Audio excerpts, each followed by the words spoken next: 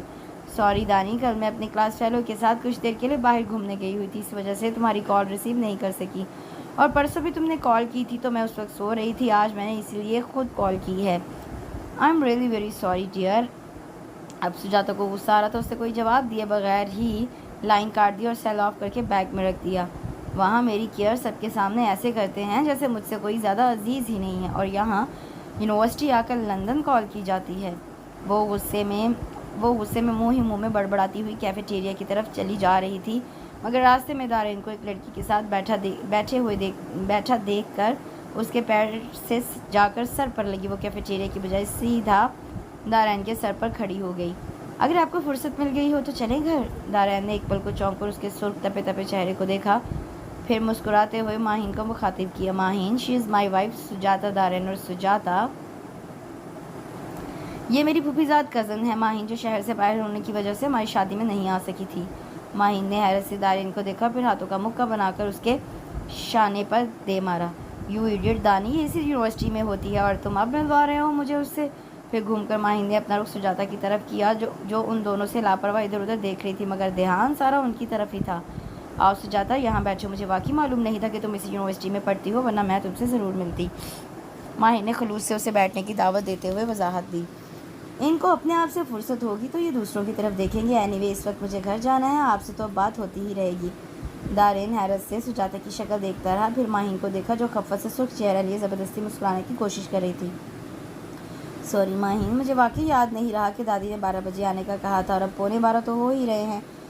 ہم چلتے ہیں، اگر تم بھی چلنا چاہو تو چلو، دارین نے خوش دلی سے آفر کر کے ماحول کی کثافت کو کم کرنا چاہا۔ نو تھینکس، تم لوگ جاؤ، مجھے بھی اب گھر جانا ہے۔ اوکے سجاتا، میں اب چلتی ہوں۔ ماہین نے ہاتھ بڑھاتے ہوئے اجازت مانگی اور پھر خداحافظ کہہ کر چلی گئی۔ دارین اب غصے سے سجاتا کی طرف مڑا، جو رخ موڑے کھڑی تھی۔ یہ کیا بدتمیزی تھی، تمہیں ذرا سے بھی مینرز نہیں ہے؟ مگر اسے اسی سٹائل میں پیٹھ موڑے کھڑا دیکھ کر دارین مزید تپ گیا اور اس کا بازو کھینچ کر اس کا رخ اپنی طرف کیا۔ میں کچھ پوچھ رہا ہوں تم سے، یہ کیا حرکت تھی؟ وہ کیا سوچ رہی ہوگی، تمہیں ذرا سا بھی احساس ہے؟ وہ دانت بھینچتے ہوئے غرایا، مگر وہ ہنوز اسی طرح پرسکون کھڑی رہی، اور اس کا یہ سکون دارین کو مزید آگ بگولا کر رہا تھا۔ چلو تم سے تو میں گھر چل کر بات کروں گا۔ دارین اس کا ہاتھ پکڑ کر بظاہر بہت سکون سے آگے بڑھا، مگر اس کی سخت گرفت سے سجاتا کو اس کے غصے کا اندازہ ہو رہا تھا۔ گھر پہنچ کر اسے کمرے میں آنے کا حکم دیا، جو خود دھپ دھپ کرتا ہوا پہلے ہی اوپر چلا گیا۔ وہ جان بوجھ کر آدھے گھنٹے کے بعد فریش ہو کر اوپر آئی۔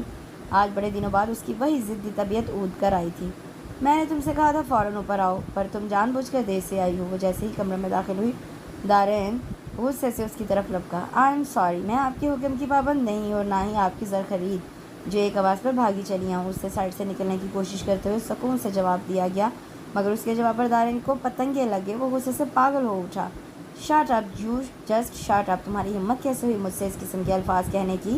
دارین نے اسے کلائی سے پکڑ کر واپس اپنے مقابل کیا۔ یہی سوال میں بھی آپ سے پوچھ سکتی ہوں کہ آپ کی ہمت کیسے ہوئی؟